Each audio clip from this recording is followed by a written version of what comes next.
ಈ ವಿಡಿಯೋವನ್ನು ನೋಡುವ ಮುನ್ನ ನೀವು ಇನ್ನೂ ಕೂಡ ನಮ್ಮ ಚಾನೆಲ್ ಅನ್ನು ಸಬ್ಸ್ಕ್ರೈಬ್ ಆಗದಿದ್ದರೆ ಸಬ್ಸ್ಕ್ರೈಬ್ ಆಗಿ ಮತ್ತು ಈ ವಿಡಿಯೋಗೆ ಒಂದು ಲೈಕ್ ಮಾಡಿ. Hi friends, life line Kannada GK ಅಡ್ಡಾದ ಮತ್ತೊಂದು ವಿಡಿಯೋಗೆ ಸ್ವಾಗತ. ಸ್ನೇಹಿತರೆ, ನಿಮ್ಮ ವೀರ್ಯ ಶುದ್ಧವಾಗಿದೆಯೇ? ಅದರ ಆರೋಗ್ಯ ಚೆನ್ನಾಗಿರಲು ಏನು ಮಾಡಬೇಕು?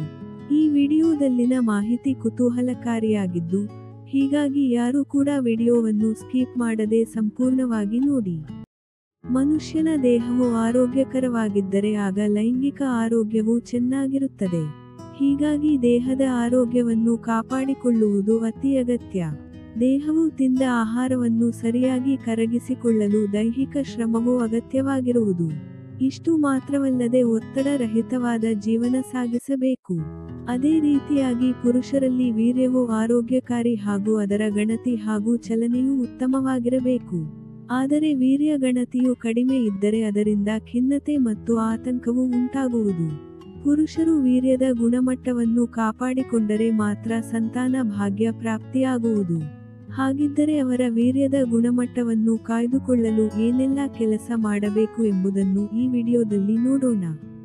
ತಜ್ಞರ ಪ್ರಕಾರ ಸಾಮಾನ್ಯವಾಗಿ ವೀರ್ಯವು ಬಿಳಿ ಅಥವಾ ಸ್ವಲ್ಪ ಬಿಳಿ ಬಣ್ಣವನ್ನು ಹೊಂದಿರುತ್ತದೆ.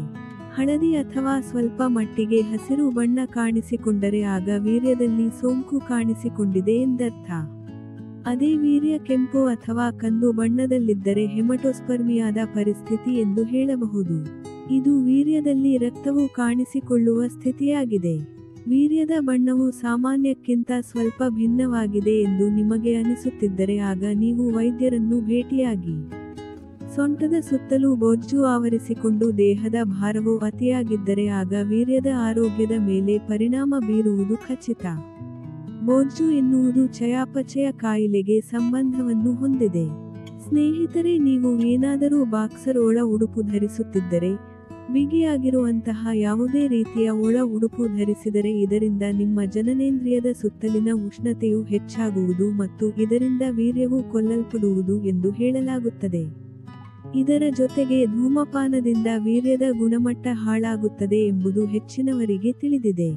ಇಷ್ಟು ಮಾತ್ರವಲ್ಲದೆ ಧೂಮಪಾನ ಮಾಡುವವರಲ್ಲಿ ಫಲವತ್ತತೆ ಮಟ್ಟ ಕೂಡ ಕಡಿಮೆಯಾಗುತ್ತದೆ. ಸ್ನೇಹಿತರೆ, ನೋಡಿದ್ರಲ್ಲ, ಇದೇ ತರಹದ ಮಾಹಿತಿಗಾಗಿ ನಮ್ಮ ಚಾನಲ್ ಸಬ್ಸ್ಕ್ರೈಬ್ ಮಾಡಿಕೊಳ್ಳಿ. ಈ ಮಾಹಿತಿ ಇಷ್ಟವಾದಲ್ಲಿ ವಿಡಿಯೋಗೆ ಲೈಕ್ ಮಾಡಿ, ಶೇರ್ ಮಾಡಿ. ನಮಸ್ಕಾರ.